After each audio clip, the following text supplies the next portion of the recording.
бахшида ба ифтихори 100-солагии ҳунарпешаи мардуми иттиҳоди шӯравӣ Туҳфа Фозилова ва 85-солагии театри давлатии драмаи мусиқӣ ба номи Туҳфа Фозилова бори аввал дар таърихи театр ҳафтаи намоишномаҳо эълон гардидааст. яъне шумо дар 7 рӯз 7 намоиши 3 соли охири кори ҳунармандони театри шаҳри Кони Бодомро тамошо карда метавонед.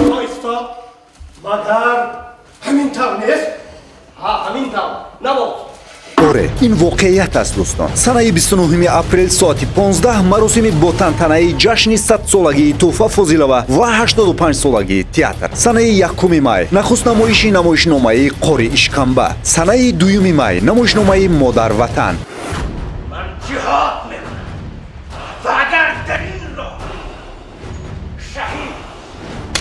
санаи 3 май намоишномаи Модар Манзам мегиранд.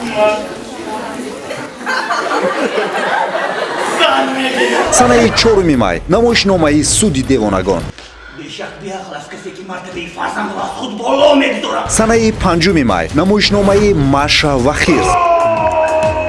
санаи 6 май намоишномаи Ваҳваҳабоновон.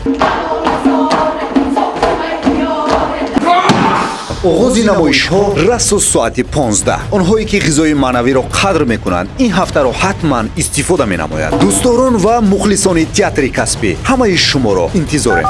телефонҳо барои тамос 98 723 31 89 ва 92 626 49 29.